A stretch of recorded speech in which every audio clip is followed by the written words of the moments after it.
자, 지금 이제 저분들이 이사를 준비하면서 그러니까 우리가 안 쓸 것 같은 거는 이제 싹 정리를 하네. 그래서 들어오면서 해태상, 그다음에 다보탑, 석가탑, 동자상. 그러니까 저분들이 아는 거야. 예수 믿는 사람은 그런 거 안 좋아한다는 걸. 그래서 이제 그걸 다 정리를 하고, 그리고 이제 닭도 처분하기 힘든데 엄청 애써가지고 보냈다 그러네. 아유, 우리 그 1,000개 받을 거 아니 1,000개 새끼 사다가 또 키우면 돼. 그리고 지금 보니까 여기 저 닭장 여기 계집에다가 닭을 키워도 좋다고 그렇게 하네. 일단 그 저거는 철거 안 하는 걸로 했어.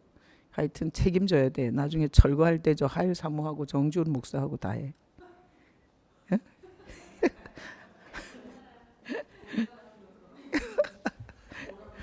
자, 우리 유다서를 보고 있는데 오늘 4절을 중심으로 유다서를 봅니다. 자, 유다는 누구예요? 예수님의 동생이에요.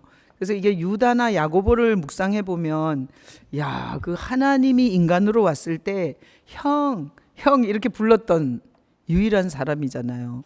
그리고 하나님이 정말 가장 가까이 있었던 사람이잖아요. 정말 대단한 인생이었구나.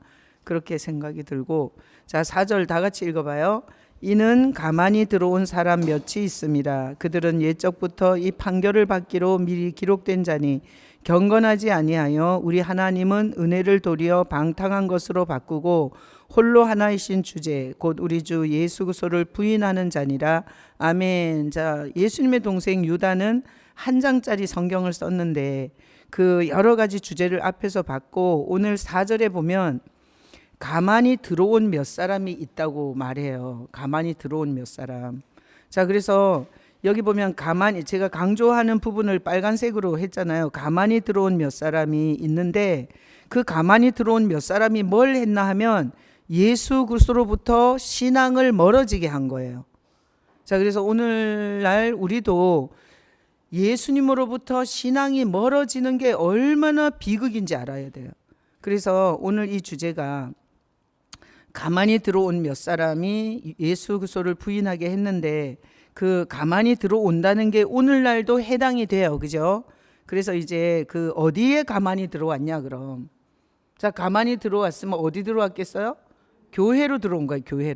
교회로 가만히 들어온 거예요. 그러면 교회가 분열이 되고 교회가 원래 하나님이 세우려고 했던 교회의 그 맛과 그리고 그 의미를 흐트려 버리는 거죠. 그래서 지금 예수님께서 교회를 세우신 이후로 2000년이 지난 지금 우리는 교회에 이 가만히 들어온 게 많을까요, 적을까요? 엄청나게 많다고 봐야 돼요. 엄청나게. 이 시대가 2000년 동안 뭐가 가만히 들어왔으니까. 그래서 이제 가만히 들어온다고 했을 때 그 공동체는 교회이기 때문에 교회가 뭔지에 대해서 먼저 제가 이제 말씀에 뽑아놨어요. 자, 마태복음 16장 15절로부터 19절. 자, 15절 읽어봐요. 이르시되 너희는 나를 누구라 하느냐. 16절 시몬 베드로가 대답하여 이르되 주는 그리스도시요 살아계신 하나님의 아들이시니다. 자, 예수님께서 물어봤어요. 제자들에게 나를 누구라 하냐. 그랬더니 주는 그리스도시요 살아계신 하나님의 아들이라고 베드로가 대답했죠. 그랬더니 17절 읽어봐요. 예수께서 대답하여 이르시되 바요나 시몬아 내가 복이 있도다. 이를 알게 하니는 혈육이 아니요 하늘에 계신 내 아버지시니라. 자, 예수님을 아는 거는 우리가 공부를 열심히 해서 똑똑해서 알아요? 아니에요. 하늘에 계신 아버지가 알게 해주지 않으면 절대 예수님은 알 수가 없어요. 그래서 우리가 성경 공부를 가르쳐도 하나님께서 알게 해주지 않으면 절대 예수님에 대해서는 못 알아듣는 거예요. 못 들어. 자, 그래서 혹시 여러분이 예수님이 그리스도고 그리고 지금도 우리가 이렇게 모여서 성경 공부를 하는데 살아 계셔서 그분이 하나님의 아들로 그리고 우리의 목자시고 그리고 교회의 주인이신 것이 믿어지신다면 누가? 하나님 아버지가 알게 해주신 거예요. 그죠? 자, 알게 하신 이는 하늘에 계신 내 아버지가 베드로 너한테 내가 누군지 알게 한 거다. 이렇게 말씀하시는 거예요. 자, 그래서 교회에서 혹시 제 설교를 듣고 예수님을 만났다 이렇게 고백하는 사람은 제가 그런 거예요? 하나님 아버지께서 하신 사역이에요. 하나님 아버지께서 한 사역이에요. 그래서 뭐 여기 와서 예수님을 만났다 뭐 이런 사람이 있다고 해서 교만할 일이 하나도 없어요. 그거는 그저 주님 앞에 감사할 일이지. 18절 읽어봐요. 또 내가 네게 이르노니 너는 베드로라. 내가 이 반석 위에 내 교회를 세우리니 음부의 권세가 이기지 못하리라. 자, 여기 유럽 여행 다녀오신 분 계세요? 유럽 여행 다 못 가봤어요? 여기 다 김정희 장로님 갔다 오신 거 아니에요? 스위스만 갔다 왔어요? 좋은데. 거기 그 어딘가 하면 여기 이제 그 로마 이탈리아 쪽으로 여행을 하면 가셨어요? 이탈리아. 거기 가면 이 베드로 상이 있다고 해요. 저도 안 가봐서 모르는데 베드로 상이 있는데 보셨어요? 그 베드로 발에다가 뭐 너무나 입을 많이 맞춰가지고 발이 이렇게 따랐다고. 하여튼 왜 그러나 하면 여기서 베드로가 주는 그리스도이시요 살아계신 하나님의 아들이라고 고백을 해서 베드로가 교회의 기초로 보는 거잖아요. 그죠? 베드로가. 근데 사실은 보면 내가 이 반석 위에 내 교회를 세우리니 이 반석은 주는 그리스도시요 살아계신 하나님의 아들이라고 고백하는 그 신앙 고백 위에 예수님의 교회를 세우는 거예요. 그죠? 그래서 교회는 예수님이 세우시는 거예요. 그래서 내가, 그죠? 내가 예수님이죠. 내 교회를. 그래서 교회는 뭔가 하면 예수님이 친히 세운 게 교회예요. 그래서 어떤 목사가 개척을 했지만 예수님이 친히 세우지 않은 교회는 무너뜨리겠죠. 그러나 예수님이 세운 교회는 음부의 권세가 이기지 못해요. 아무리 뭐 재정적 문제, 뭐 귀신 문제, 질병 문제, 종교적 문제 아무리 많이 일어나도 결국은 이겨요. 교회가 이겨. 다 같이 복창해요. 교회가 이긴다. 절대 교회는 쓰러지지 않아요. 하여튼 돈으로 쓰러지지 않고 사람으로 쓰러지지 않고 어떤 교리가 들어와도 안 쓰러지고 귀신 들린 자들이 아무리 난리를 쳐도 안 쓰러져요. 왜? 예수님이 세우셔서 음부의 권세가 못 이기기 때문에. 그래서 우리가 이렇게 교회의 멤버로서 교회를 섬기는 것 자체가 엄청난 영광인 줄 알아야 돼요. 그래서 내가 어떤 때는 교회를 묵상하면 전에도 제가 얘기했지만 중국에 있는 한국 대사관 같은 그림이 그려져요. 중국에 있는 한국 대사관은 탈북자들이 그 한국 대사관 담만 넘으면 남한이야. 중국인데도 남한이야. 그래서 저는 교회를 이렇게 묵상해요. 우리는 저기 이제 진입로가 있잖아요. 그죠? 대로에서 진입로가 있잖아요. 거기서 차를 꺾어서 이리 들어오는 순간부터 이미 하나님의 나라에 들어온 거예요.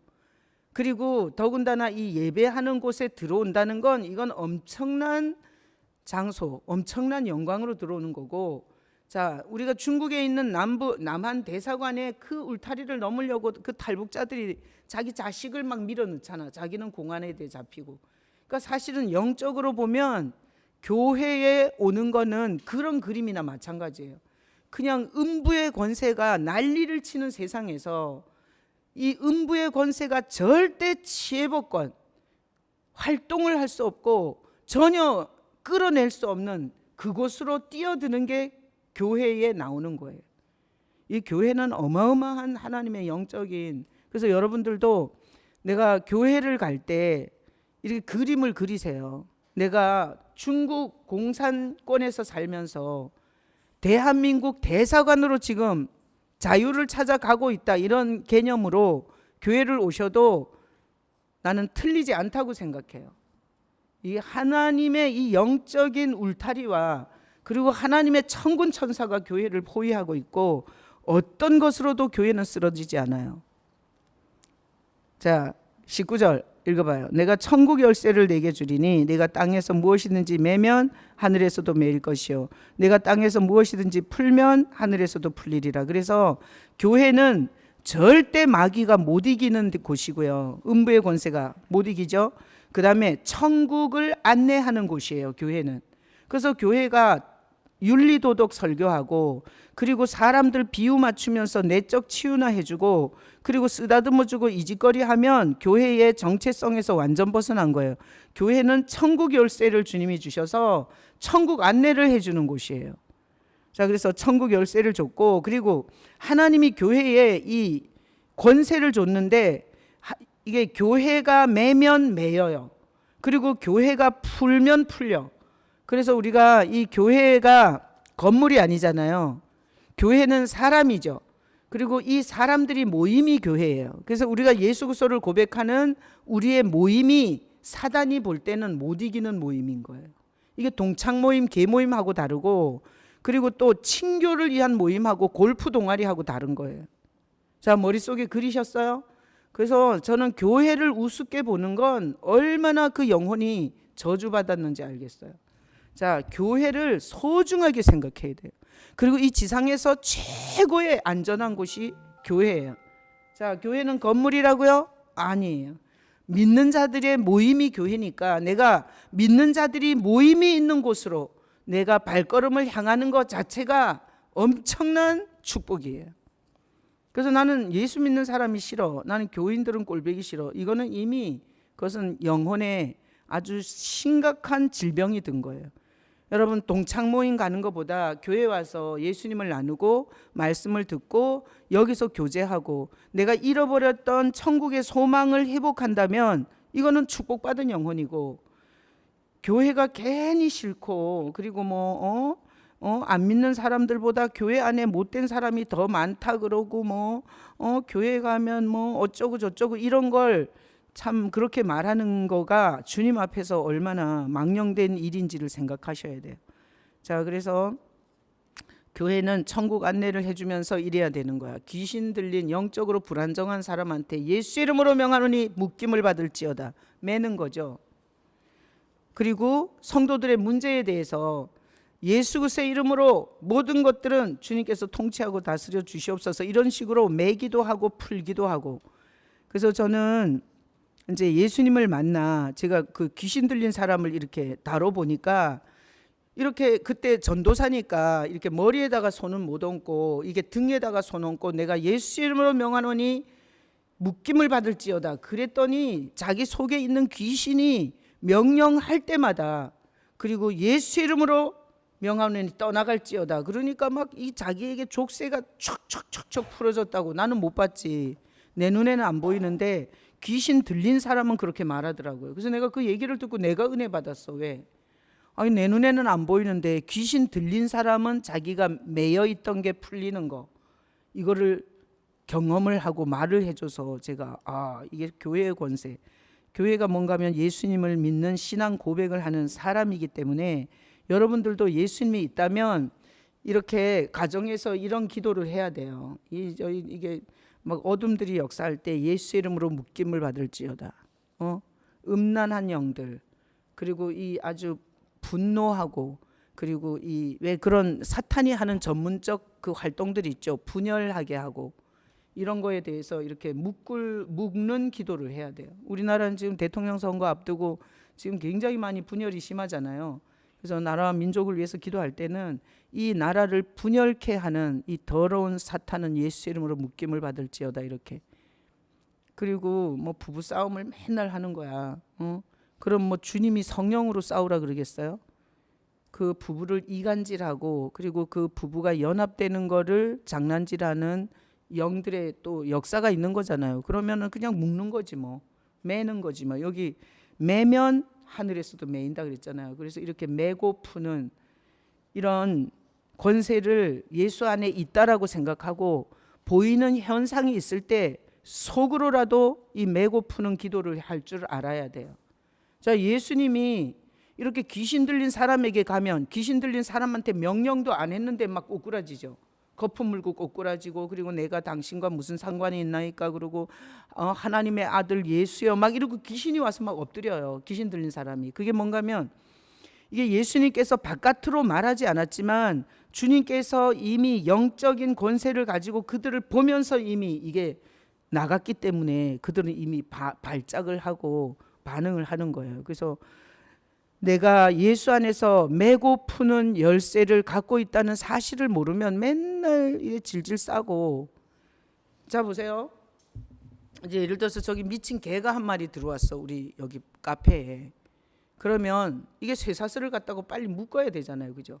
근데 우리가 실제로 쇠사슬을 갖고 묶는 게 아니라 믿는 자들에겐 이 말의 권세를 준 거잖아요.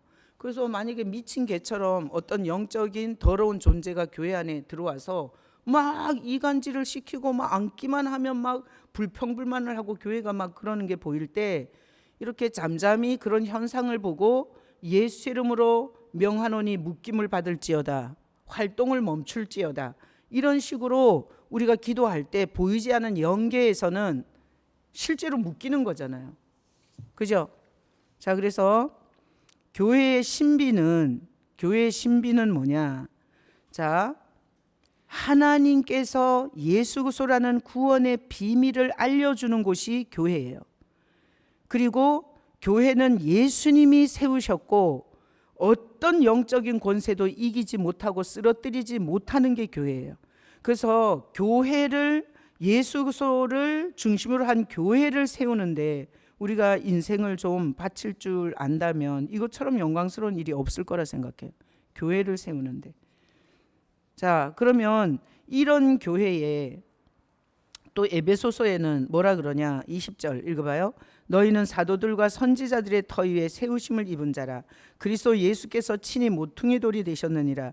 그의 안에서 건물마다 서로 연결하여 주 안에서 성전이 되어가고 너희도 성령 안에서 하나님이 거하실 처소가 되기 위하여 그리스도 예수 안에서 함께 지어져 가느니라. 자 보세요. 교회란 뭐냐? 예수님이 모퉁이 머릿돌이 되어서 성도 한 사람 한 사람이 이렇게 지어진 보이지 않는 성전이 교회예요. 자, 그러니까 우리가 아까 마태복음도 누가 중요해요? 교회에서 예수님이 중요하죠. 그리고 에베소서에도 보면 사람들만 모이면 교회가 아니에요. 머릿돌로 예수님이 계셔야 돼요. 그러니까 예수님의 기초가 놓여지지 않은 상태에서 인간이 모이면 그거는 불교 집단이나 천주교 집단이나 다를 게 뭐가 있겠어요. 자, 예수께서 친히 모퉁이 돌이 되고 그 다음에 체남이라는 뭐 하라라는, 그 다음에 또 이런 이게 돌들이 이렇게 지어져 연결해서 지어져야 교회예요. 그러니까 모퉁이 돌이 예수여야 교회야. 그러니까 예수가 모퉁이 돌로 첫 기초석으로 놓여지지 않으면 그게 교회가 아니에요. 그리고 하나님은 그 예수 그리스도를 머릿돌로 해서 성도들이 다 예수께 신앙 고백을 가진 성도들이 하나하나 연결되어서 모였을 때 그게 교회인 거예요. 그러니까 우리가 지금 교회에 대해서 모르면, 나는 이게 여자 목사들을 많이 만나잖아요. 여자 목사들이 교회를 경험하지 못해. 왜 그런가 하면 갑자기 무슨 은사를 받아가지고 그리고 전혀 교회 생활을 안 한 상태에서 교회를 개척한 여자 목사들을 되게 많이 봤어요. 교회가 뭔지를 모르잖아요. 그럼 도대체 목회를 어떻게 하냐? 사람들한테다가 뭐 이렇게 예언해주고 병 고쳐주고 이래갖고 사람을 끌어모으면 교회인 줄 아는 거야. 이런 교회들이 엄청 많아요. 자, 교회는 그런 게 아니에요. 자기 안에 그리스도가 있어야 되고, 그리고 자기로 말미암아 오는 모든 사람을 그리스도와 연결을 시켜야 그게 교회예요. 그래서 교회를 모르면서 교회를 개척했을 때 그거는 본인한테도 저주가 되고, 그런 교회에 소속해서 다니는 모든 성도가 다 교회를 모르고 교회를 섬기다 보면 이게 하나님 앞에서 아주 망령된 짓을 할 수 있는 거예요. 자, 그래서 우리가 교회를 섬길 때 우리는 예수님을 사랑하기 때문에 양보도 하고 헌신도 하고 헌금도 하고 그리고 참아도 주고 그러잖아요, 그죠? 근데 예수님이 기초로 되지 않았을 때는 뭐 기분 나쁘면 뭐 때려치는 거야. 그리고 뭐 자기한테 비유 안 맞춰주면 뭐 삐지는 거야. 우리가 어떻게 그러겠어요? 자, 그래서 에베소서의 교회도 잘 봐야 되고, 그래서 내 아는 여자 목사들이 그냥 은사 받아가지고 지하 월세 얻어가지고 그 개인 신방하면서 복채 받듯이 헌금 받아가지고 그렇게 돌아다니는 여자 목사들이 천지 비주기수예요. 전에 우리가 6층에서 저기 영통빌딩 6층에 있을 때 그 어떤 여자 목사가 자기 남편이랑 애 둘을 데리고 우리 교회를 왔었어요. 그 내가 새신자인 줄 알고 이제 사무실에 데리고 가서 얘기를 들어보니까 자기가 목사 안수를 받았고 가정에서 그 4명을 데리고 계속 가정에서 예배를 한 거야. 근데 자기도 지치고 그리고 가족들도 너무 피폐해 있는 거야. 그래서 내가 그 목사한테 그랬어. 그냥 가정에서 예배하지 말고 그냥 여기 교회에 와서 그냥 예배를 해라. 그래서 정말 주님께서 이렇게 열어주시거든 그때 가서 개척을 하라고. 그런데 그 다음 주부터 안 나오더라고. 나는 그 모습이 너무너무 처참한 모습이 보여요. 그렇게 해갖고 자기도 그 가정에서 거실에서 그렇게 예배해봐. 그 자기 이게 교회가 뭔지를 모르고 자기가 그리스도께로 계속 들어가서 교회를 먼저 경험하고 그리고 나서 그 자기 가족들을 예수께 붙여야 되는데 그 종교적으로 그렇게 하잖아요. 아주 너무너무 처량하고 불쌍해지는 거예요. 자, 교회가 뭔지 아시겠죠? 자, 교회는 뭐예요? 예수를 기초로 해야 교회야. 그냥 사람이 모이면 교회가 아니에요. 그건 인간 집단이라고요. 자, 그래서 거기다 박스 쳐야 돼요. 우리 첫 번째 마태복음에서 이 반석 위에 내 교회, 이 반석, 신앙 고백, 예수에 대한 신앙 고백이 있어야 돼, 교회는. 그 다음에 에베소서에서 머릿돌, 모퉁이돌, 절대 예수님이 기초석이 돼야 돼요.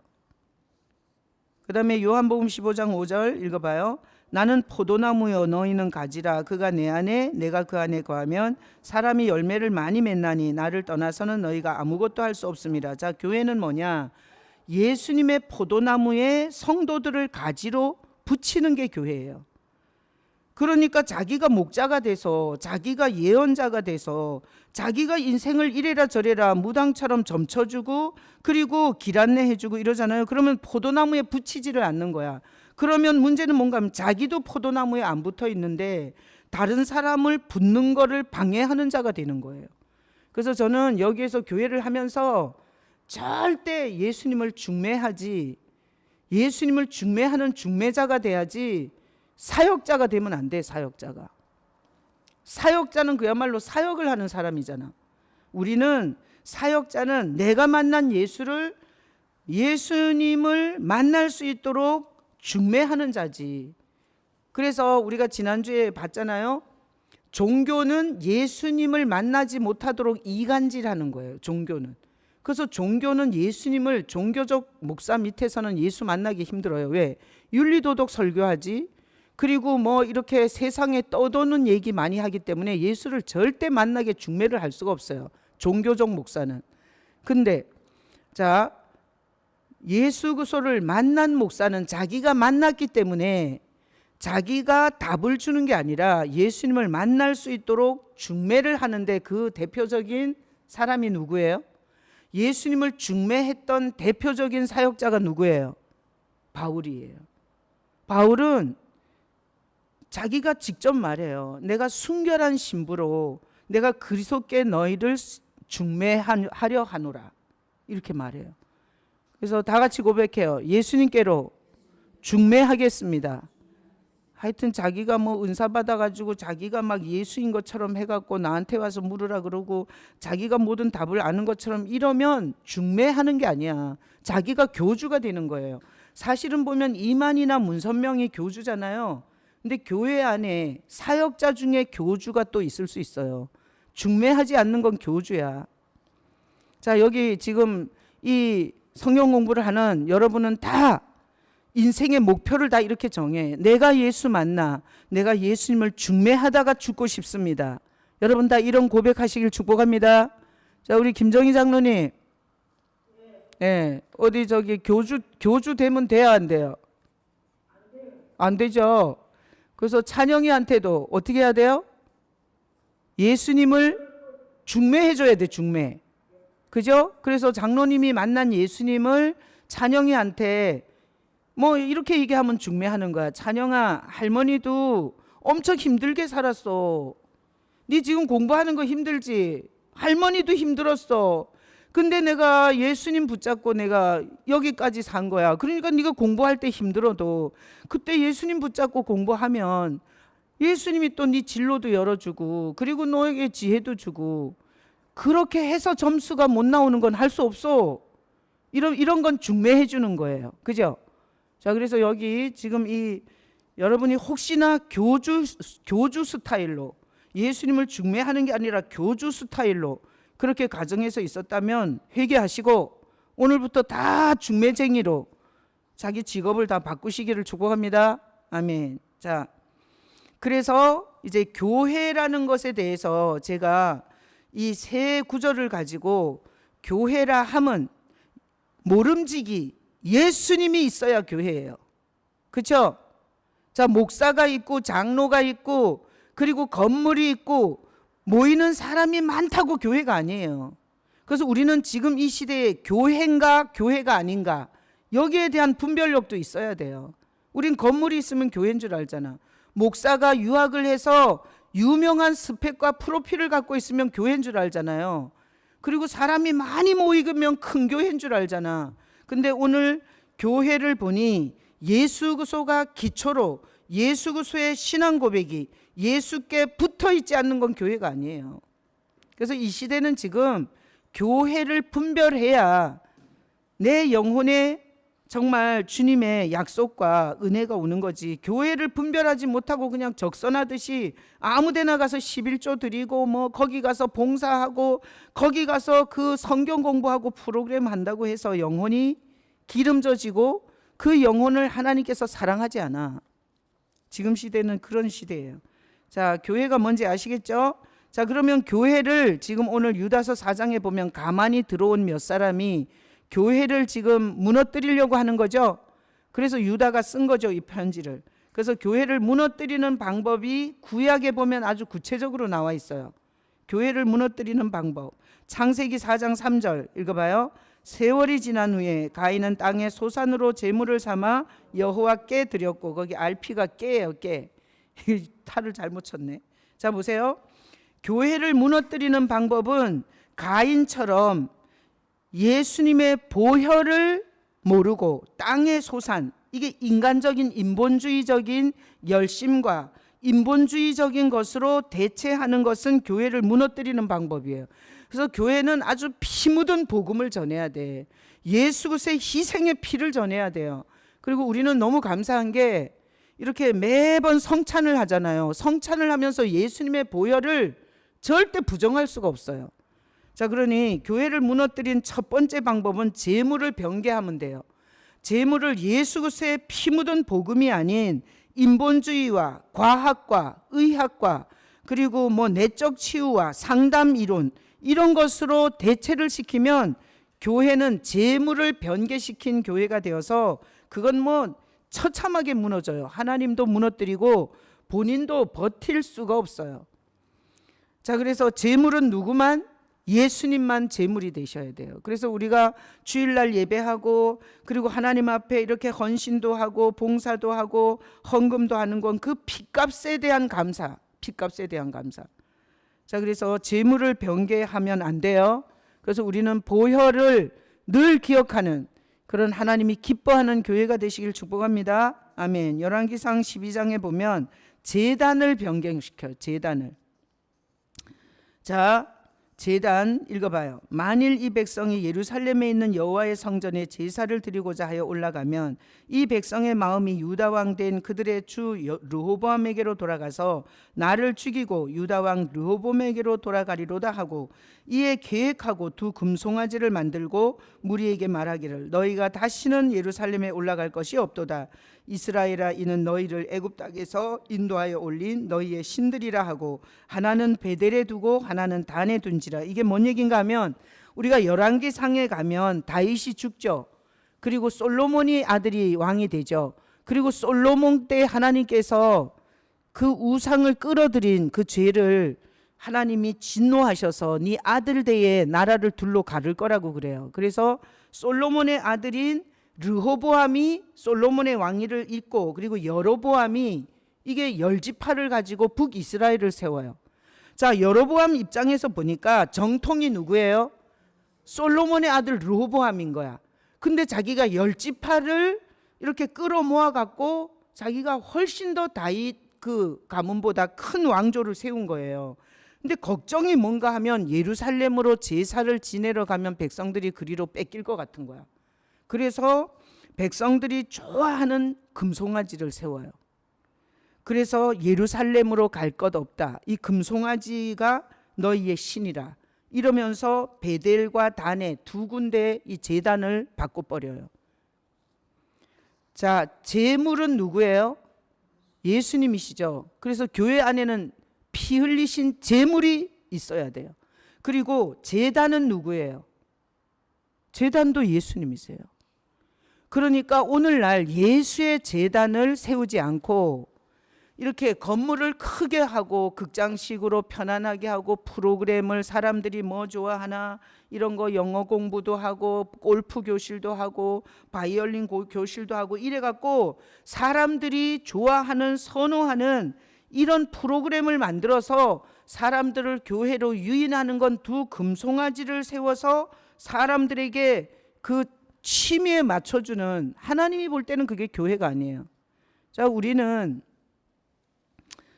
내가 펜플룻을 이 입이 다 어그러진 그 다니엘 기도회 때 간증한 여자가 그 이그러진 입으로 그 펜플룻을 부는 걸 보고, 야, 우리 교회도 펜플룻을 좀 배웠으면 좋겠다.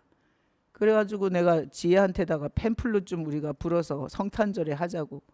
근데 그렇게 뭐 주님 앞에 영광 돌리려고 바이올린도 배우고 그리고 뭐 또 이게 펜플룻도 배우고, 그래서 지금 또 우리 사돈이 색스폰을 갖다 놨어요.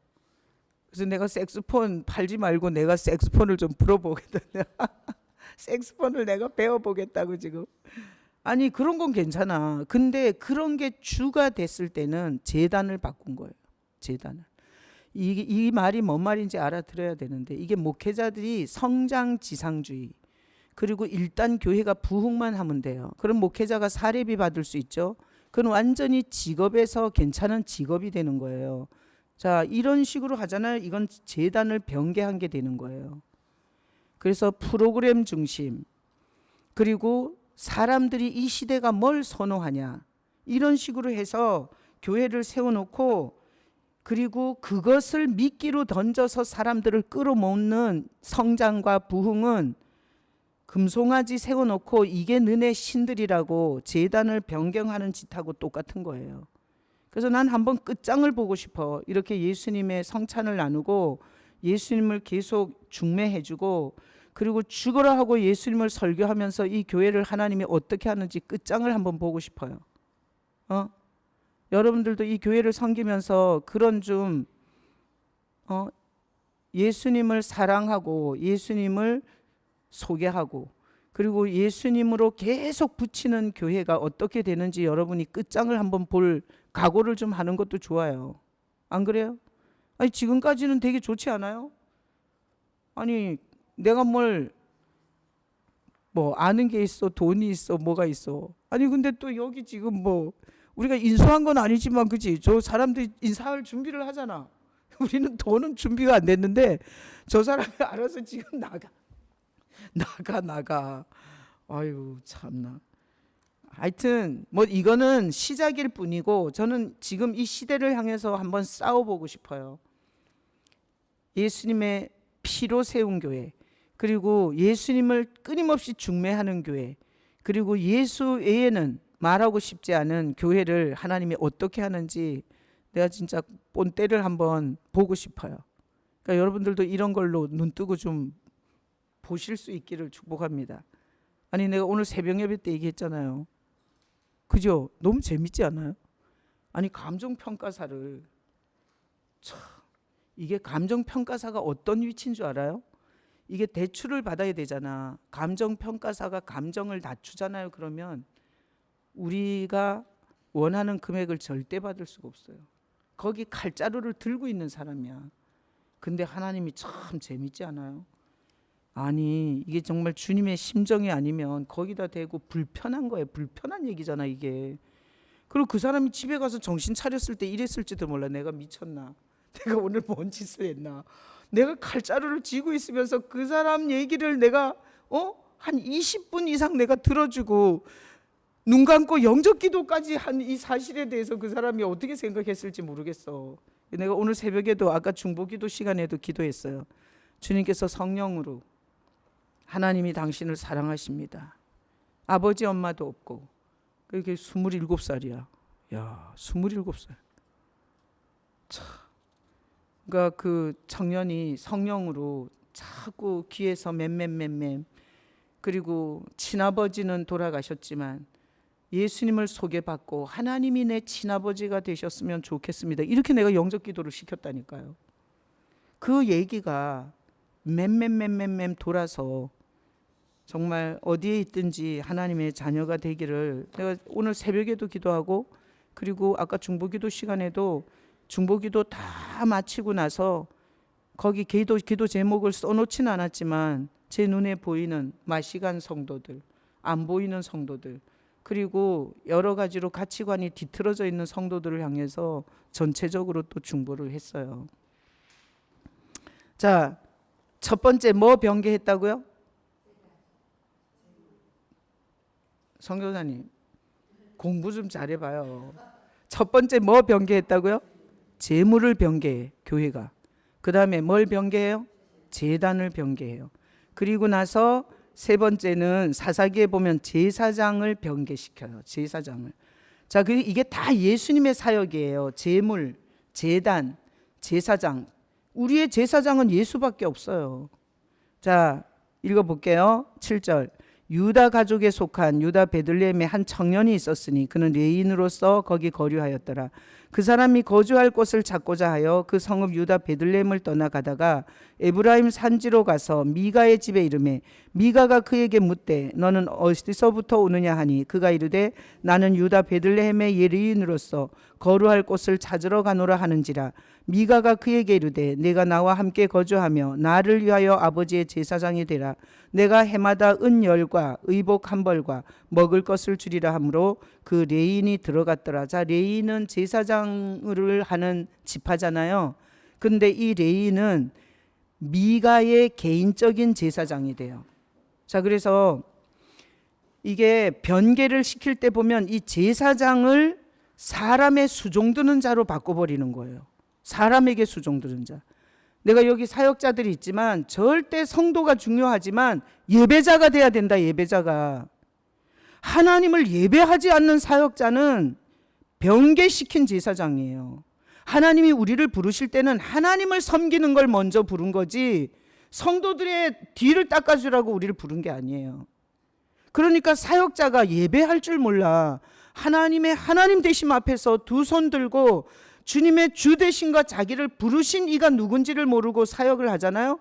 그러면 완전히 미가의 제사장처럼 사람의 비유 맞추는 인생 살다가 비참한 인생이 되는 거예요. 하나님한테도 버림받고 사람들도 자기 이용 가치가 끝나면은 버려요. 내가 목회하면서 보니까 귀신 들렸을 때는 저한테 얼마나 순종을 잘하는지 몰라. 가정에 문제가 많을 때는 엄청 순종을 잘해요. 자기가 병들었을 때 봐. 내 손으로 한번 기도 한번 받으려고 얼마나 간절한 줄 알아요? 근데 자기 필요가 끝나잖아요. 그러면 그때부터 버려. 똑같은 거예요. 이게 지금 레위 이 청년은 하나님이 제사장으로 쓰는 출신이에요. 근데 은열과 의복 한 벌과 먹을 것을 준다는 말에 한 개인의 제사장이 되는 거예요. 그래서 오늘날 제사장이 변개가 되는데 다 사람 제사장이 돼버린 거예요. 사람 제사장. 자, 예수님은 자 제물이죠, 제단이죠, 제사장이죠. 예수님은 이 세상에 계실 때 사람의 제사장이었어요? 하나님의 제사장이었어요? 하나님을 위한 제사장이었어요. 그래서 베드로가 주는 그리스도시요 살아계신 하나님의 아들이십니다. 이래갖고 예수님께서 바요나 시모나 내가 복이 있도다 이를 내게 알게 하니는 하늘에 계신 아버지다 이랬는데 바로 뒤에서 베드로가 내가 이제 예루살렘에 가서 이제 죽을 거다 그랬더니 베드로가 절대 그러면 안 된다고 나섰을 때 예수님이 하나님의 제사장이 아니었으면 베드로한테 그렇게 직격탄을 못 날려요. 그런데 예수님이 베드로한테다가 사탄아 물러가라 그랬어요. 그러니까 예수님은 이 땅에 살 때 절대 사람 제사장이 아니었고 자기를 보내신 하나님 아버지의 제사장으로 끝까지 죽은 거예요. 그리고 예수님이 사람 제사장이었으면 그 로마 총독한테 가서 그리고 또 여기 종교 지도자들 집에 병자 없었겠어요? 거기 가갖고 신방해주고 귀신 쫓아내주고 병 고쳐줬으면 걔네들이 예수를 왜 죽였겠냐고요. 근데 예수님은 그 엄청난 능력을 갖고 있었지만 그런 사람들의 비율을 맞추는 제사장이 아니었어요. 처음부터 끝까지 하나님을 향한 제사장으로 살다가 죽으신 거예요. 그래서 오늘날 이게 성도보다, 이게 하나님보다 성도를 더 좋아하게 된 거야. 왜? 성도 숫자를 세야 되니까. 안 그래요? 저도 예를 들어서 교회에 아니 성도가 없어 그잖아요. 그러면 내가 얼마나 힘들겠어요. 그러니까 성도가 우상이 되는 거예요. 성도가. 그래서 하나님은 겁나지 않고 성도가 이 교회를 나와주지 않을까 봐 겁이 나잖아요. 이러면 내가 사람 제사장이 된 거예요. 그러니까 사역을 해보니까 이게 뒤집히면 나도 망하고 성도들도 다 망하는 거야. 그래서 여러분이 목회자를 위해서 기도할 때는 절대 하나님을 향한 제사장이 되게 해달라고, 하나님의 종이 되게 해달라고 기도를 하셔야 돼요. 그리고 교회를 섬기면서 나한테 잘해주나, 그리고 나한테 서비스 잘해주나, 그리고 내가 목사의 마음을 홀딱 훔쳐가지고 내가 저 목사를 내 맘대로 조종해야지. 그러면 돼요, 안 돼요? 그러면 하나님이 어떤 모습으로든 끌어내려. 그렇게 목회자를 조종하면 내가 제일 겁나는 사람이 나를 조종하려는 사람이에요. 여러분이 저를 조종하면 나도 망하고 여러분도 망해요. 여러분은 내가 하나님을 섬기는 목사가 되기를 기도해 주셔야 돼요. 여기 지금 우리 사역자들이 여기 있는데, 사역자들이 하나님의 사역자들이 되게, 하나님의 두려워하고 하나님의 소명을 따라, 그리고 그 예수님을 사랑하는 사역자들이 되게 해달라고, 그래야 당신의 영혼도 안전한 거예요. 그런데 자기중심적으로 내가 이 교회 가면 나한테 비유 맞춰주나? 내가 이 교회 가면 나한테 친절하게 해주나? 이 교회에서 나 대접 안 해주는데 내 저 교회 가서 내 이 정도 프로필 갖고 내가 가서 대접 좀 받아보자. 이거는 영혼이 저주가 임한 거예요. 자, 교회에 가만히 들어와서 하는 짓이 세 가지라고요. 자, 재물을 변개시킨다고요. 그래서 재물을 변개시키면 예수로부터 떠난 게 다 이단 아니에요? 이단? 구원파 이단, 제7일 안식일 교회 이단, 유대교 이단, 문선명 이단, 이만희 이단, 어머니 하나님 이단, 싹 다 예수 그리스도의 보혈에 대한 변개를 한 거예요. 그리고 제단의 변개, 제단도 예수님이세요. 우리가 하나님은 제단에서만 우리를 만나줘요. 그래서 우리가 예수가 없으면 하나님과 도대체 만날 수도 없는 상태야. 자, 제사장의 변개, 이게 나는 가장 심각하다고 생각해요. 목회를 해보니 한 사람 한 사람이 얼마나 소중한지 몰라. 더군다나 11조 해주고, 그리고 봉사도 해주고, 그리고 이렇게 교회에서 뭔가 힘이 됐을 때 얼마나 그 사람이 소중해지는지 몰라요. 저는 안 그런 줄 알아요.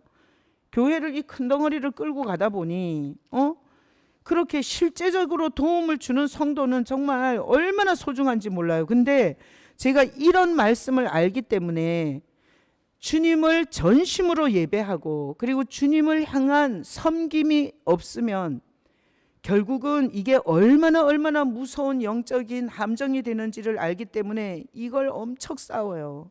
이거 하고. 그리고 그 성도를 보호해 줄 수 있는 길은 내가 정말 예배자가 되는 길밖에 없어요. 성도들이 예배하거나 말거나, 성도들이 주님을 바라보거나 말거나, 나는 바라봐야 돼. 주일날 예배를 인도할 때 내가 주님을 바라보지 않으면서 거기서 연기를 한다고 생각해 봐요. 그러면 제사장이 변개된 거예요. 회중에게 비율을 맞추고, 회중이 누가 기분 좋아하나 안 하나, 이런 식으로 해서 결국은 제사장이 인간 제사장으로 변개가 됐을 때 도대체 교회는 누가 보호해 주겠냐고요. 자, 그래서 오늘 이 예수님의 친동생 유다가 교회에 가만히 들어와서 이 세 가지를 변개시키러 들어온 무리를 본 거예요. 자, 오늘 이 성경 공부를 통해서 여러분이 오늘날 교회에서 이 세 가지가 변개되어 있지 않는지를 점검하시고 교회를 다니셔야 돼요. 이 세 가지를. 내가 다니는 교회는 재물이 예수님인가? 내가 다니는 교회는 하나님과 만나는 길은 예수님께로 가는 길밖에 없다고 제단이 예수님인가? 제단은 하나님과 죄인이 만나는 게 제단이에요. 예수 밖에서는 절대 하나님이 안 만나줘요. 또 내가 다니는 교회 목사는 하나님을 예배하는 자인가? 그래서 평소에 자기가 예배를 인도하지 않을 때 예배하는 태도를 봐야 돼. 자기가 인도하지 않을 때 예배가 안 되는 건 그거는 연기자예요, 연기자. 그래서 나는 이게 교육자들을 이렇게 쓰잖아요. 교육자들을 쓰면서 저 사람이 자기가 설교하지 않고 자기가 예배를 인도하지 않을 때도 예배하는가를 봐요. 그래서 오랜 시간 지켜봐. 그래서 자기가 예배 인도하고 자기가 앞섰을 때만 하나님을 의식하고 막 고래고래 소리 지르고 막 생쇼를 하는 것 같고, 자기가 인도하지 않고 자기가 예배를 주도하지 않을 때 예배 태도가 완전히 예배 인도할 때와 완전 다르면 저는 그때부터 준비해요. 내보낼 준비. 정확하게 점검을 해야 되기 때문에 시간이 걸리지만 내가 제일 싫어하는 모습이에요. 제일 싫어하는 모습. 뭐 앞에서 찬양 인도할 때는 막 그런 척하고 하다가, 아니 여기 회중 가운데선 찬양을 안 해. 내가 예전에 진짜 누구라고는 말하면 안 되지만 하여튼 어떤 사람이 있었어요. 하여튼 뭐 성가대 나가서 할 때, 그리고 또 뭐 찬양 인도할 때 이럴 때는 막 찬양을 해. 그런데 회중 가운데 앉아서는 입도 쩍 안 해. 내가 그 사람 때문에 얼마나 마음으로 고통을 많이 당했는지 몰라요. 그 성도들은 내가 뭐 돈이 없어서 고통하는 줄 알아. 내가 교회가 부흥 안 돼서 고통하는 줄 알아. 나는 고통을 할 때 그 영혼의 그 이중적 모습을 보고 고통이 돼요. 저거 어떻게 하면 좋나? 선교사님, 설교할 때나 말씀을 들을 때나 태도가 똑같아요?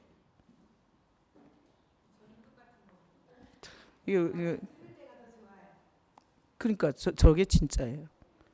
그러니까 말씀을 들을 때가 더 좋다는 건 내가 무대에 섰기 때문에 좋은 거하고가 없다는 거예요. 근데 의외로 목회자들 중에는 무대에 섰을 때만 좋고 회중 가운데 앉았을 때는 하나님이 계심도, 내 찬양을 듣고 계시고 신앙 고백을 듣고 계신다는 개념도 없는 연기자 목사가 많아요. 그걸 볼 수 있어야 돼요.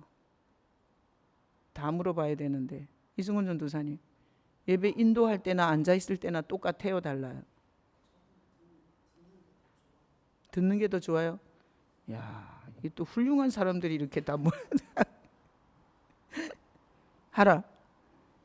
너 예배 인도할 때 찬양하고 앞에서 손 들고 막 네 그 이쁜 얼굴을 막 나댈 때가 좋아? 아니면 회중 가운데 있을 때도 같아? 뒤에 있는 게 좋아? 또 이제 또 다 무대로 안 올라가려고 또. 그 성도들은 지켜봐야 돼요. 무대에서는 고래고래 소리 지르고 밑에서는 안 하는 사람, 무대에서는 고래고래 소리 지르고 찬양하고 밑에서는 입도 쩍 안 한 사람 골라내야 돼요. 그거는 하나님의 제사장이 아니에요. 지금 말한 것처럼 무대에서나 회중 가운데서나 손 들면 똑같이 손 들어야 되는 거 아니에요? 안 그래요? 여기 지금 제사장의 병계에서 오늘날 목회자들이 사람한테 보일 때는 그럴싸한데 하나님 앞에서는 안 되는 건, 이거는 병계된 목회자예요. 그래서 저는 우리 교회 와서 사역자들도 예수 만나 나처럼 행복하게 살기를 원해요. 그래서 일을 못한다고 조인트를 깐 적이 있어, 사례비를 깎은 적이 있어. 근데 나는 여기서 사역자들도 나같이 행복한 목회자가 됐으면 좋겠어요. 그러니까 이게 무대에 섰을 때 하고 예배 드릴 때 하고 태도가 다르면 내가 얼마나 근심이 되는지 몰라요. 근심이. 너무 근심이 돼. 그리고 하여튼 모년 모월 모시에 자를 거야. 과감하게. 불러서 나랑 얘기 좀 합시다 그러고 나가라 그럴 거예요. 시간을 주는 거지. 자, 다시 한번 복창. 자, 첫 번째 뭐가 병개돼요? 제물이 변개돼요. 두 번째, 제단이 변개돼요. 세 번째, 제사장이 변개되는데 제사장의 변개는 사람의 비유 맞추는 제사장인 거예요. 하나님을 예배하지 않는 제사장, 하나님을 두려워하지 않는 제사장. 하여튼 여러분이 잘 지켜보세요.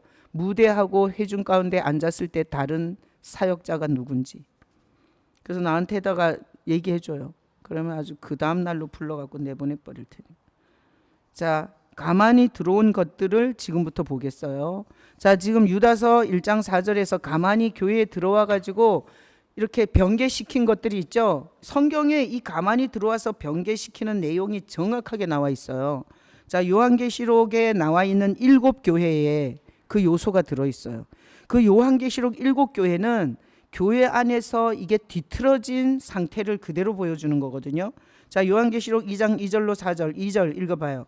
내가 내 행위와 수고와 내 인내를 알고 또 악한 자들을 용납하지 아니한 것과 자칭 사도라 하되 아닌 자들을 시험하여 그의 거짓 거는 것을 드러낸 것과. 자, 이게 무슨 교회예요? 에베소 교회예요. 에베소 교회. 자, 이게 지면 때문에 제가 이 1절을 뺐는데, 자, 에베소 교회가 행위가 있죠. 믿음의 행위. 그리고 수고도 있어요. 그리고 인내도 했어요. 어떤 어려움이 있는데 다 인내도 했어요. 자, 악한 자들을 용납하지도 않았어요. 그래서 이게 어떤 것들이 들어오잖아요. 그러면 아주 그걸 분별해서 교회에서 이걸 전했어요. 그리고 거짓된 것을 드러냈어요. 이 유대교 같이 뭐 할례를 해야 된다.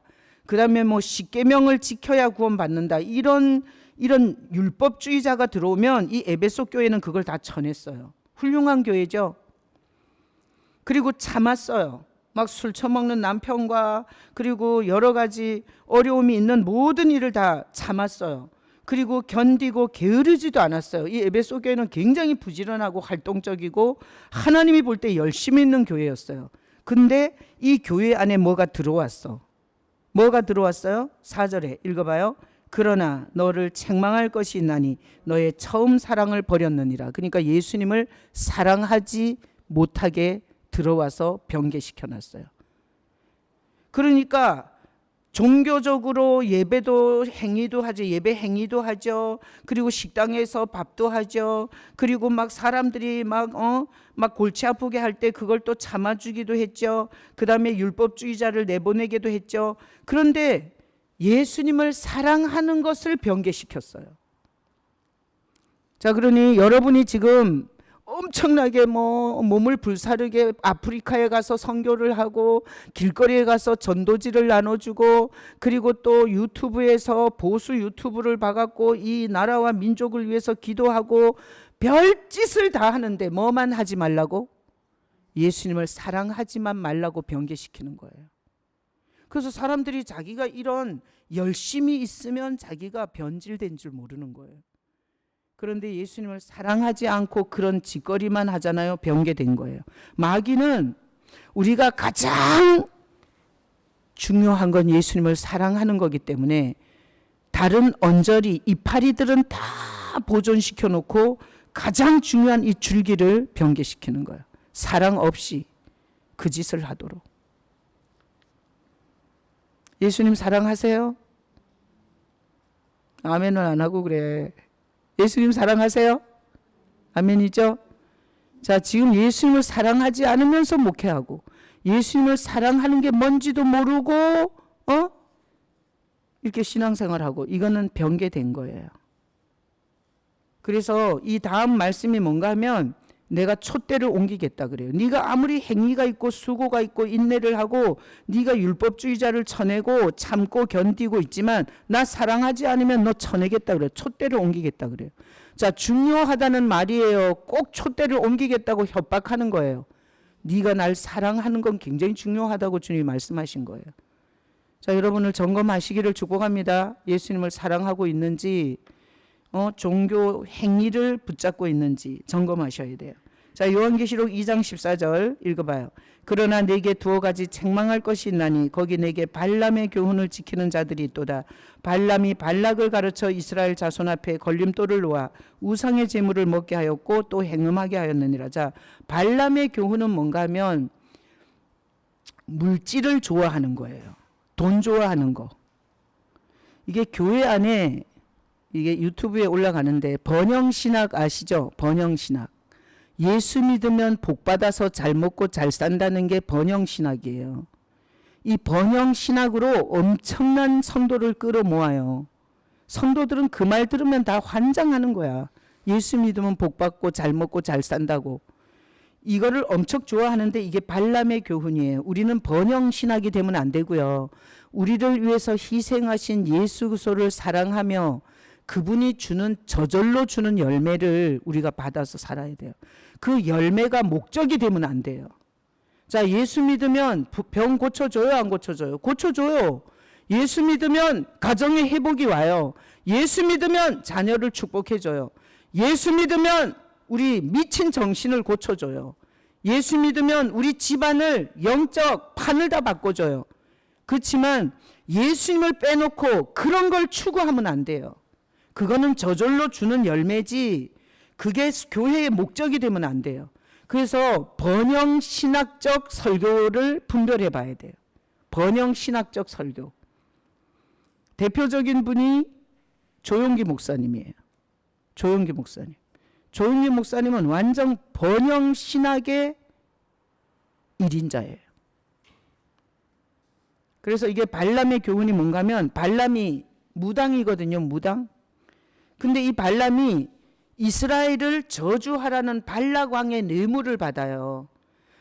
그래서 하나님이 꿈에 나타나서 절대 내 백성을 저주하지 말라 그래요. 이 무당한테. 그런데 이 발람이 그 발락 왕의 복채를 보고 보니까 너무나 많은 물질을 보고 나니까 다시 한번 묻게 돼요. 하나님, 내가 이스라엘 백성을 저주하면 안 되냐고. 다시 묻는 것 자체가 넘어간 거예요.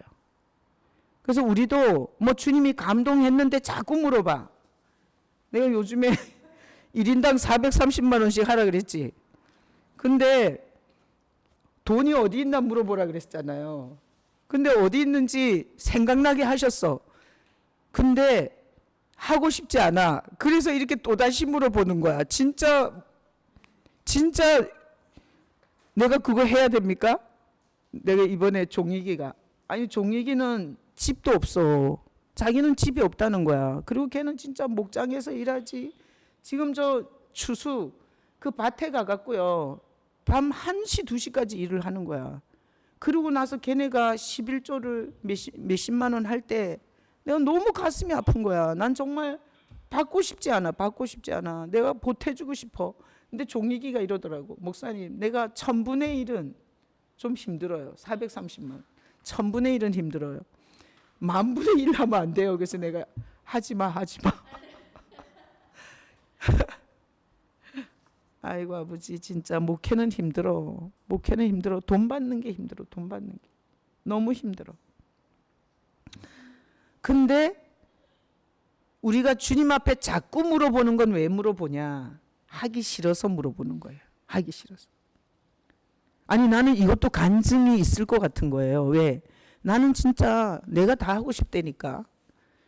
아니, 나는 지금도 기도해. 주님, 제 몫으로 있는 게 만약에 팔려서 돈이 들어오면 1원도 안 건들고 몽땅 다 교회에다 드리겠습니다. 안 팔려. 자, 저쪽 건물도 안 팔려. 이러면서 이게 성도들을 참여케 하는 거잖아요. 근데 내가 얘기했잖아. 돈이 어디 있는지 물어보라고. 그럼 주님이 가르쳐 주는데 가르쳐 주잖아. 그 다음에 이제 또 그걸 부정하는 거지. 근데 그렇게 할 때는 내가 그 종익이한테 내가 만분의 1 할까요? 이래서 내가 만분의 1도 하지 마. 그렇지만 제가 볼 때는 그 과부의 마지막 밀가루를 받아다가 주님께서 그걸 갖고 또 일을 하시기 때문에 진짜 가슴 아프게 이 일을 해야 되는 거야. 야, 내 성질 같으면 진짜 내 몫으로 있는 거 싹 다 팔아가지고 그냥 다 내가 다 하고, 그리고 성도들은 그냥 누리게만 하고 싶어. 아유, 근데 이게 마음대로 되냐고. 마음대로. 하나님이 그렇게를 안 하는 걸. 자, 그래서 발람의 교훈, 우리가 교회 안에 들어오는데 이 번영신학이 들어오는 거예요. 번영신학이. 번영신학에 속으면 안 돼요. 번영신학이 뭐예요? 현세의 복을 강조하는 거예요. 현세의 복. 현세의 복. 그리고 예수님이 다시 오신다. 예수님 살아계신다. 우리가 영원한 천국을 소망 가져야 된다. 여기는 지나가는 나그네다. 이런 신앙의 목적을 주지 못하고 현재 복. 그래서 이제 조영기 목사님이 그 삼중 축복 뭐죠? 영혼이 잘된 같이 범사가 잘되고 강건하기를 원하노라. 이 삼중 축복을 강조했잖아요. 하도 빈민촌에서 목회를 하면서 현세의 복을 강조하지 않고는 전도를 할 수가 없었던 거예요. 왜? 그 몸에 막 구더기가 디글디글 다니면서 이 썩어갖고 병원도 못 가고 이런 사람들한테 천국, 예수 믿고 천국 가라 그랬더니 그 사람들이 나는 차라리 지옥 가겠다. 지금 사는 게 지옥인데 아니 죽어서 가는 천국이 무슨 소용있냐 이래갖고 그때부터 이제 현세의 복으로 바꾸신 거예요.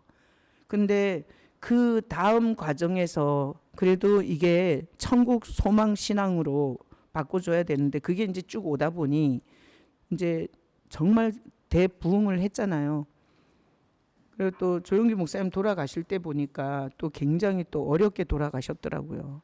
나는 조용기 목사님이 그 정광훈 목사님이 자기 설교에서 얘기해서 알았어요. 그 장례식을 갔는데 그 이제 오랫동안 이게 뇌멀로 해서 누워서 계셨는데 그게 이 등에 악창이 생겨갖고 정말 썩은 냄새가 나고 정말 눈으로 볼 수가 없더라는 거야. 그래서 막 화를 내시는 거야. 어떻게 이 연기의 거장을 이렇게 악창이 이렇게 되도록 내버려 뒀냐. 막 그렇게 하면서 마음 아파하시더라고. 근데 나는 그 얘기를 듣는데 이렇게 들리는 거예요. 하나님께서 참 긴 시간을 회개할 기회를 주신 거 아닌가. 여러분 이렇게 칵 죽는 게 굉장히 위험한 거예요.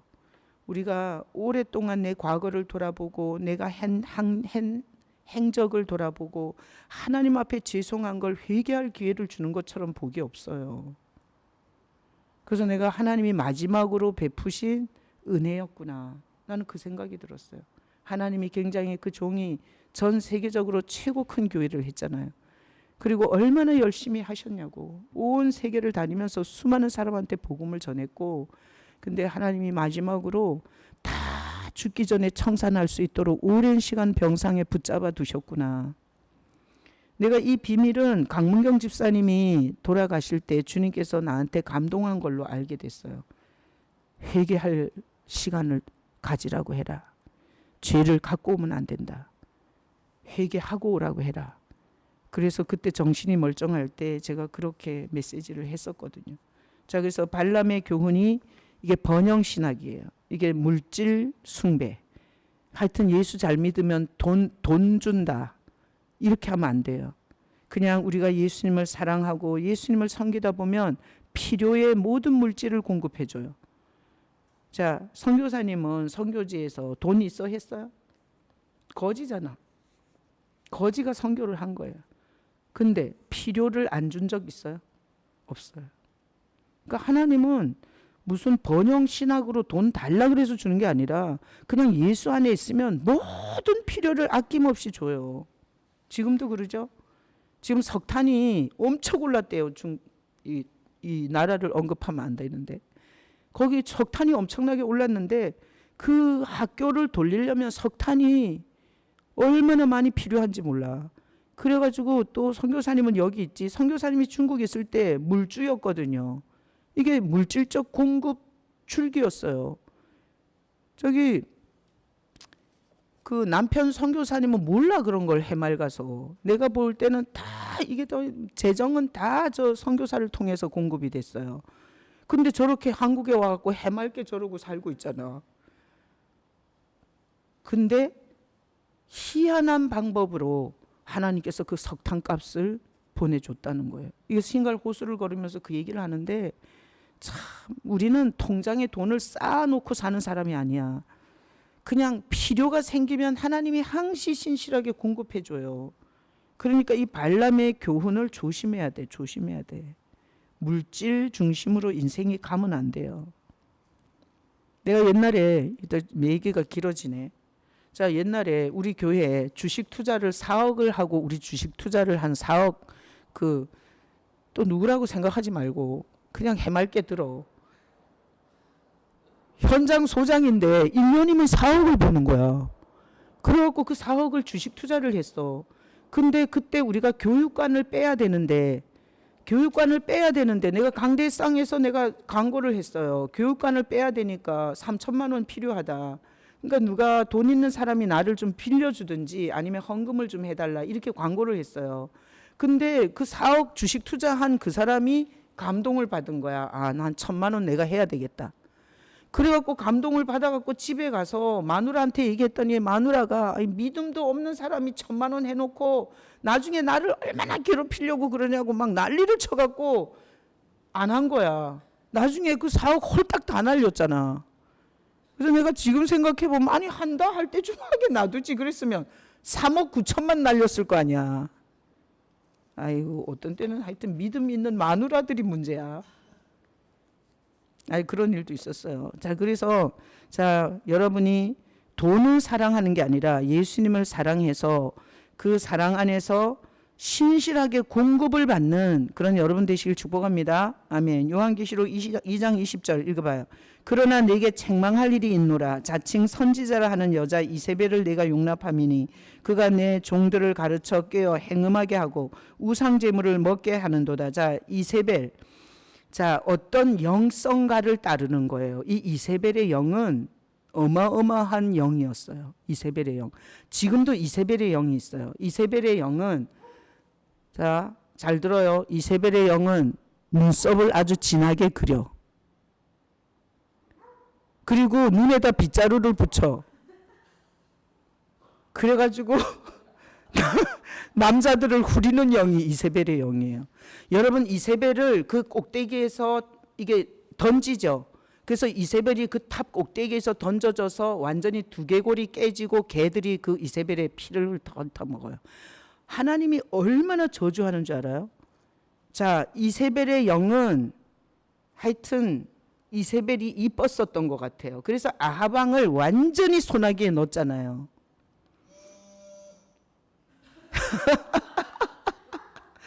자, 여러분, 자,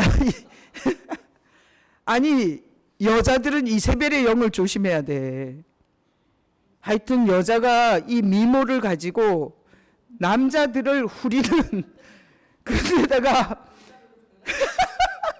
은사 이게 영적인 은사는요 여자들이 엄청나게 많이 받아요. 그래갖고 이 영을 가지고 또 사람을 후리는 거예요. 자, 그래서 이 이세벨의 영은 정말 하나님이 저주한 영이에요. 그래서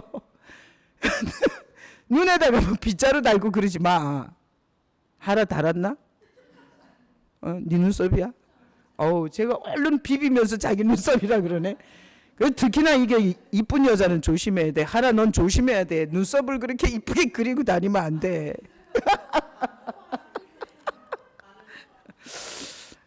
아니 그래서 좀 미모가 떨어지면 좋아. 하엘 사모님 조심하세요. 그 미모를 갖고 남편을 후려가지고 모든 조종을 사모가 해야 되잖아. 그럼 나중에 두개골이 깨져서 개가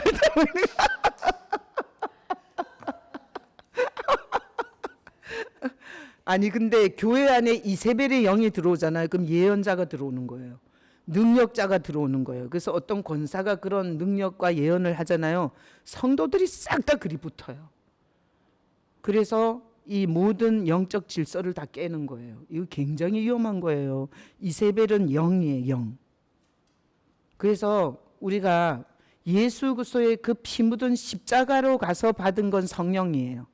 근데 예수의 복음이 없이 받은 능력과 예언과 어떤 은사는 그거는 교회를 이세벨의 영으로 깨기 위해서 준 사탄의 은사예요. 사탄도 영적 선물을 줘요. 아니 뭐 박태선이가 그냥 신앙촌을 세웠겠어요?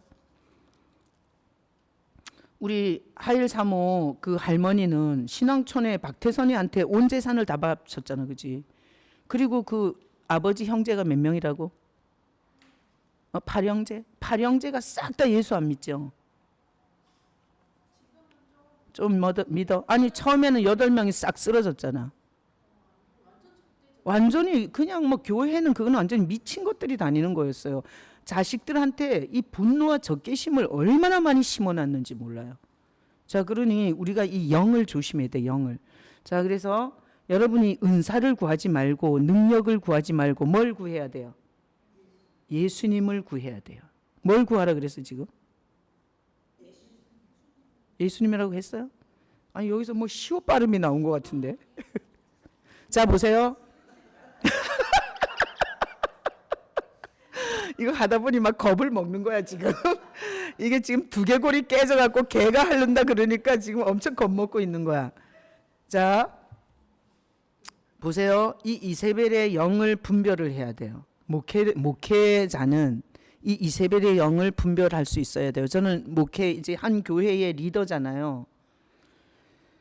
그래서 은사가 나쁜 건 아닌데 예를 들어서 영적 질서 아래서 은사가 써지지 않을 때는 하나님이 엄청나게 저주할 수 있어요. 그래서 은사를 받는 것보다 예수님을 만나는 게 더 소중해요. 그래서 은사를 구하지 마요. 은사는 하나님께서 저절로 주시는 거야. 그래서 은사 구하는 중심의 신앙이 되면 안 돼요. 자 보세요. 내가 그 유튜브에 올라온 간증 중에 보니까 이건 막 손만 대면 다 나.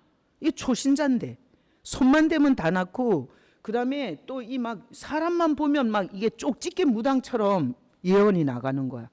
근데 결국은 자기 신앙도 잊어버리고 나중에 사람들한테 너무 시달리다가 사람에게 상처받아 갖고 정신병에 걸리더라고요. 그 유튜브에 그런 간증이 있어요. 자, 그래서 은사를 구하지 말고 예수님을 구해요. 그러면 자 보세요. 베드로가 금과 은은 내게 없지만 내게 있는 게 뭐였어요? 예수죠. 그러니까 은사를 받은 게 아니라 내게 있는 것으로 내게 주노니 일어나 걸으라 했더니 그냥 일어났어요. 그러니까 사람들은 이런 게 있는 거야. 예수를 구하면 골치 아픈 거야. 왜 이렇게 자꾸 통장에 돈 있는 거 네가 또 저기 카드 인출 받으면 되지 않냐 뭐 이러니까 예수님을 믿는 건 힘들어. 네가 자전거를 살 때는 카드 인출을 받으면서 네가 왜 헌금은 카드 인출로 못하냐 막 이렇게 괴롭히니까 예수님을 믿는 건 힘들어. 근데 은사를 받으면 이게 내 마음대로 휘둘릴 수 있는 거예요. 내 마음대로. 그렇기 때문에 사람들이 은사를 구하는 거예요. 하나님이 그 심보를 다 아는 거야. 왜 제가 밤낮으로 은사를 구하는지. 어떻게 알겠어요? 내가 해봐서 알아. 내가 목회를 하면서 아니 조영기 목사님이 그 다 병을 치료하면서 그 60만이 온 거거든요.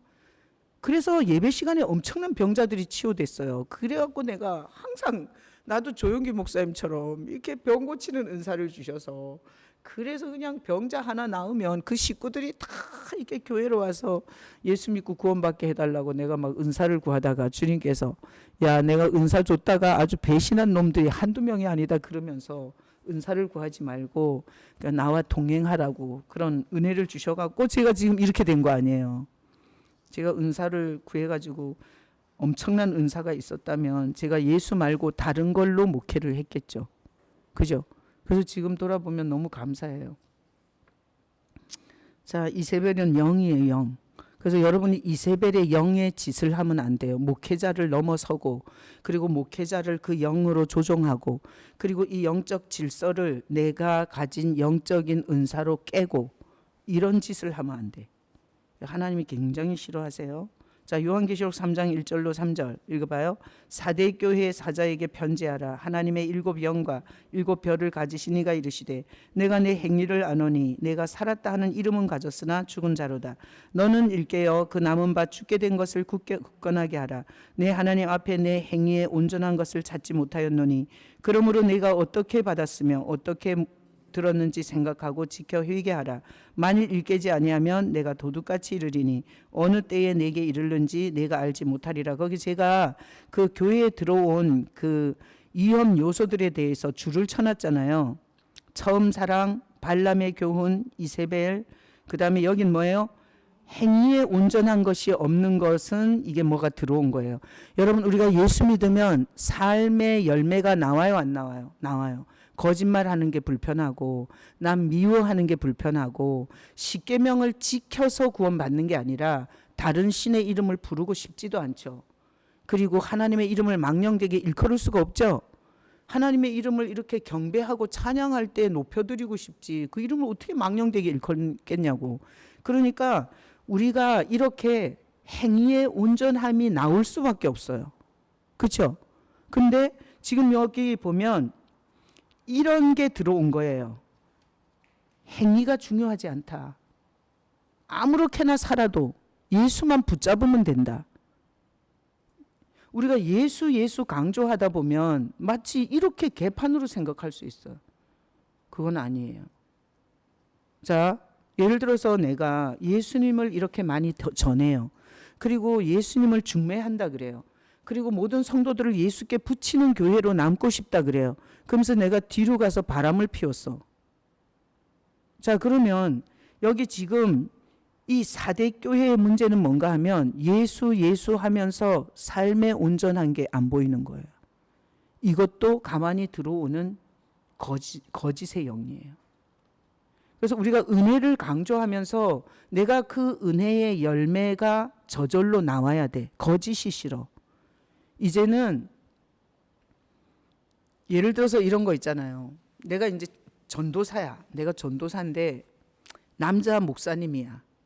그래서 내가 이 전도사의 미모를 갖고 남자 목사님을, 담임 목사님을 막 이렇게 좌지우지 해갖고 아주 내가 원하는 대로 이렇게 만들 수 있어. 자, 근데 예를 들어서 이거는 아니야. 영적 질서에서 이건 아니야. 이거는 굉장히 나쁜 거야. 이러잖아요. 그러면 이거는 진짜 복음이 있는 사람인 거예요. 근데 이런 거에 대한 전혀 양심의 가책 없이 예를 들어서 그 담임 목회자를 막 이렇게 막 조종을 해. 그러면서 전혀 불편하지 않아. 이렇다면 이거는 4대 교회인 거예요. 4대 교회. 그러니까 자기 행위는 완전히 개판인데 이게 입으로는 예수 하는 거예요. 그러니까 살았다는 이름은 가졌으나 실제로 내용으로 들어가 보면 그리스도가 주는 열매가 하나도 없는 죽은 자인 거예요. 이것도 교회 안에 들어오는 아주 흉악한 짓이에요. 자, 저는 지금 계속 은혜를 전하죠. 은혜가 누구예요? 예수예요. 은혜를 전하고 있고 은혜와 붙이고 있고 은혜를 강조하고 있어요. 그럼 우리 교회가 율법적인 교회보다 더 삶의 열매가 더 풍성하게 나와야 돼요? 더 못해야 돼요? 더 풍성하게 나와야 돼요. 종교적인 교회에서 예를 들어서 11조를 10%를 한다면 우리 교회에서는 20% 나와야 정상이에요. 안 그래요? 이렇게 은혜를 강조하고 이렇게 은혜를 좋아하면서 하나님의 말씀대로 사는 거는 종교적 교회보다 더 못해. 그럼 이건 가짜예요. 난 지금까지 이렇게 막 헌금을 강조한 적도 없고 그리고 이렇게 뭐 교회에서 헌금하는 거 외에 막 수련회 때 돈 걷고 뭐 또 할 때 돈 걷고 이런 거 나 진짜 싫어하잖아. 그러면서 예를 들어서 제가 이렇게 성도들을 이렇게 지켜봐요. 그러면 성도들이 여기서 은혜를 받고 예수님을 믿고 나서 내가 보니까 이 은행에서 재정 검사를 해요. 재정 검사를. 그래서 11조 금액을 갖고 그 교회의 질을 따져요. 모르셨죠? 교회가 대출을 할 때는 감사 헌금, 주일 헌금 중요하지 않아요. 11조 성도가 몇 명인가를 보는 거예요. 그래가지고 그 신용평가를 11조로 해요. 그러니까 만약에 10억 재정을 가졌다. 그러잖아요. 그럼 11조가 몇 프로인지를 보고 대출을 결정하더라고요. 야, 이런 건 내가 또 좋은 거 가르쳐 주잖아. 근데 그 은행에서 그래요. 우리 교회 규모에 비해서 11조가 굉장히 튼튼한 교회라고. 아니, 내가 그렇게 얘기한 것도 아니야. 목사님 교회 재정은 굉장히 건실하세요. 나는 이것도 모르고 재정 보고를 한 거잖아요. 은행에다가. 근데 그 사람들은 교회가 한두 교회가 대출을 받았겠어요? 그러니까 교회 대출을 해줘 봤는데 우리 교회가 굉장히 재정적으로 튼실하다는 거야. 이게 11조가 굉장히 튼튼하다는 거예요. 내가 그래서 참 이 또 대출을 진행하면서 내 또 은행 그 대출계 입을 통해서 또 건실한 교회라는 평가를 또 내가 받았다니까요.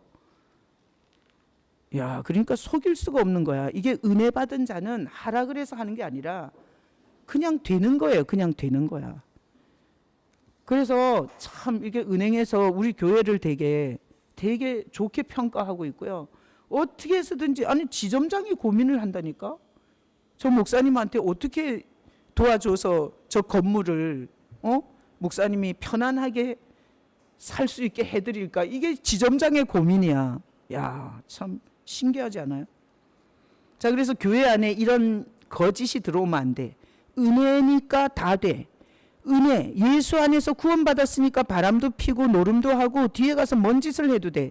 이거는 교회에 가만히 들어온 이게 무서운 거짓이에요.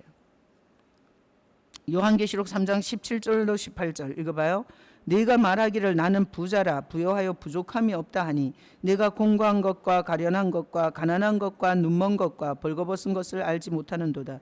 내가 너를 권하노니 내게서 불로 연단한 금을 사서 입어 벌거벗은 수치를 보이지 않게 하고 안약을 사서 눈에 발라 보게 하라. 자, 보세요. 교회 안에 나는 부족함이 없다라는 게 들어오잖아요. 그러면 예수를 더 이상 부르지도 않고 예배가 안 돼. 예배가. 아니 미쳤다고 팔 아파 죽겠는데 손 들고 예배하겠어요? 그리고 뭐 찬양을 한 곡만 한 절만 부르고 가지 뭘 그렇게 20분씩 찬양을 하고 그러겠어요? 자, 그래서 여기 보면 이게 교회 안에 가만히 들어와서 자기가 이제 돈도 있고 집도 있고 자식도 다 취업을 했고 자기가 이제 가려운 데가 없어. 이게 교회 안에 들어오면 이거는 그때 교회가 망하는 거예요. 근데 보세요. 내가 부자야. 통장에 돈도 있어. 자식도 다 잘 됐어. 그리고 나는 이제 부족함이 없어. 그런데 항상 꿈틀대는 자기 죄성을 보면 예수님을 붙잡아야 돼요? 놓아야 돼요? 붙잡아야 돼요. 그럴 때 더 이게 마음에서 주님이 더 간절해지는 거예요. 부자이기 때문에 예전 같은 절절함이 사라지고 예전 같은 주님을 찾는 발걸음이 느려지고 이런 것에 보면서 자기 영혼에 대한 이런 정말 살아있는 게 교회에 있어야 돼요. 그래서 나는 좀 이런 사람 좀 봤으면 좋겠어. 아니 돈이 없던 사람이 돈이 생겼어. 집이 없던 사람이 집이 생겼어. 자식이 골치 아프던 자식이 이제 자기가 밥벌이를 해. 그리고 또 이 골치 아프던 남편이 이제 술도 끊고 이제는 정말 잘해줘. 그랬더니 더 주님 앞에 와서 눈물로 감사를 하는 거지. 내가 예전에 어떤 끔찍한 삶을 살았었는데 주님께서 다 이루신 것입니다. 그러면서 막 주님 앞에 예배하는 사람 좀 보고 싶어요. 근데 지금까지 목회하면서 이런 상황이 되면 하여튼 오다가 안 오고 가끔씩 오다가 아주 안 오고 거의 그렇게 가는 걸 봤지. 그 어렵고 힘든 시절에 자기에게 함께 했던 주님 앞에 더 예배하고 더 기도의 자리에 나오고 이제는 나보다 더 그 어려운 삶을 겪고 있는 후배들을 위해서 내가 중보라도 해야지 이러면서 오는 사람은 내 본 적이 없어. 본 적이 없어. 그럼 나는 뭐 그러냐? 나도 또 이 건물이 또 이렇게 또 아니 대출도 없이 주신다고 하더니 기미가 없어. 그래서 대출을 진행하는 거예요. 근데 또 이 건물을 이렇게 또 인수하고 나면 내가 예전처럼 팔이 아프다는 이유로 손이 안 올라가고 그리고 그냥 설교할 때마다 예수님을 눈물로 설교하던 게 없어지고 뭐 나도 또 뭐 변질이 안 된다는 보장이 있겠어요. 근데 목회하면서 보니까 다 변질되더라고. 다 바뀌더라고. 예전에 정말 남편이 술 먹고 그렇게 자기를 두드려 패고 나한테 목사님 나는 언젠간 저 인간한테 칼 맞아 죽을 거예요. 나는 저 인간 손에 결국은 죽을 거예요. 내가 신방을 갔는데 그렇게 얘기하던 사람이 그 운전하면 40분 걸리는 그 거리에서 새벽 예배를 그렇게 오고 그 새벽 예배를 오다가 또 고양이를 치어 죽인 거야. 그래갖고 그 고양이를 칠 때 그 느낌 그 40분을 새벽 예배를 오면서 그러면서도 그 다음날 또 왔더라고. 고양이를 치어 죽이고 그 느낌이 살아있는데도 또 왔더라고. 그래서 그 사람이 교회 옆으로 이사를 왔잖아. 안 해. 이제는 주일 예배도 안 나와. 내 진짜 그런 거 보면 너무 속이 상한 거야. 그 다음엔 단계가 저절로 보여요. 그런 식으로 주님과 멀어지잖아요. 어제 그 목사님이 그러잖아. 허무가 온다고. 예수님과 멀어지면 허무가 오고 공허가 오고, 그리고 결국은 돈으로 막을 수 없는 게 온다니까요. 근데 그 다음 단계가 보이는데도 항상 사사기처럼, 항상 사람은 그래요. 이게 눈물의 세월에, 그래서 영적으로 회복됐다가 반드시 배부르고 등 따스워지면 타락으로 가요. 그랬다가 거기서 다시 또 피눈물을 흘리고 다시 또 그 과정을 겪어. 그 사이클을, 이게 사람들이 죄성이, 타락한 죄성은 어쩔 수가 없는 것 같아요. 한경희 목사님, 한 1,000억 있어. 1,000억. 그러면 오늘 여기 성경 공부하러 오겠어요? 뭐라고? 아니, 있다면, 아이 참, 있다면 여기 개소리 나고 이러는 데서 아니, 오늘 개가 왜 저렇게 짖는 거야? 그것도 쟤도 으스스하게 짖을 때가 있어요. 그냥 멍멍 이렇게 짖는 게 아니라 우 이렇게 늑대 소리를 내. 아니, 새벽에 제가 늑대 소리를 내잖아. 그럼 아주 살벌하다니까. 지금 저기 밖에 저기 들어온 사람은 들리나 모르겠는데 아주 걔가 으스스하게 여러 번 울었어요. 우리가 이런 으스스한 장소에서 이 1,000억 있는 사람이 성경 공부하러 오겠냐고. 자, 그래서 자, 교회 안에 가만히 들어오는 것은 결국은 우리 심령에 들어오는 거예요. 그렇죠? 우리 심령에 들어오는 것이죠. 자, 첫 번째 뭐가 들어와요? 종교적 행위는 하는데 사랑이 없어지는 게 들어온다고. 사랑을 잃어버리고 사랑이 없어지는 게 들어온다고. 그 다음에 물질 우상 숭배가 들어온다고. 물질 우선순위. 돈만 있으면 돼. 예수도 있고 돈도 있고. 그리고 어떤 영, 이 조종하는 영에게 우리가 이게 속을 수 있어요. 이세벨의 영. 그 다음에 아주 은혜 하면서 예배의 열매, 뭐 헌신의 열매, 헌금의 열매, 일절 없는 행위에 온전한 것을 찾지 못하는 이런 것도 우리에게 들어와요. 그리고 자기가 영적으로 얼마나 비참한 상태인지를 모르고 그냥 삶에 문제가 없으니까 자기가 부자라고 하는 거짓말이 우리 속에로 들어오는 거예요. 그래서 요즘에 저는 은혜 받는 게 뭐 남편이 속썩이고 자식이 속썩이고 돈이 없고 그다음에 또 뭐 애들이 학교 진학해야 되고 막 이런 문제를 갖고 있는 사람 보면 속으로 아유, 저기 왜 은혜를 저렇게 받지? 이런 생각이 들어요. 야, 참 은혜를 주시네. 요즘에는 그렇게 보여요. 그리고 이게 좀 건강이 좀 안 좋은 사람 있잖아요. 내가 한경희 목사님도 보면 이게 팔이 이게 임파선을 다 긁어내 갖고 팔이 이게 수분이 잘 배출이 안 돼요. 근데 나 한경희 목사님 팔을 볼 때마다 야, 하나님이 왜 저렇게 사랑하는 거야? 본인은 너무 힘들지. 근데 아니 내 눈에는 그렇게 보이는 거야. 야, 하나님이 어떻게 저렇게 사랑하지? 아니 저거는 진짜 낫기 전에는 계속 주님을 부를 수밖에 없는 근거가 되잖아요. 난 요새는 다 그렇게 보여. 그리고 이게 좀 아우 정말 주님을 의지하지 않고는 살 수 없는 사람들을 보면 야, 하나님이 왜 저렇게 사랑하는 거지? 왜 저런 복을 받은 거야? 아니 그러니까 지선이가 그랬잖아. 고난을 달라고 기도했대잖아요. 그죠? 고난을 달라고 기도해서 걔는 이렇게 220볼트에 애가 젓가락을 쑤셔갖고 고난이 왔잖아. 근데 하라야, 너는 고난을 달라고 기도한 적도 없는데 고난이 왔잖아. 그러니까 왜 은혜냐고. 그지? 아, 이 뭐 진짜 이 뭐 정말 보니까 막 은혜야, 다 은혜야. 지금 보니까 뭐. 자, 그래서 교회에 온 거지만 사실은 우리에게 오는 거죠. 우리에게. 그래서 이제 나누는 걸 못 나누나 하면 나에게 가만히 들어와서 변질시킬 위험한 요소가 뭔지를 나누는 거예요. 나에게 이게 들어오면 나를 변질시킬 첫 번째 가장 위험한 거. 순서를 거기 지금 몇 가지예요? 하나 둘 셋 넷 네 개죠? 5개죠?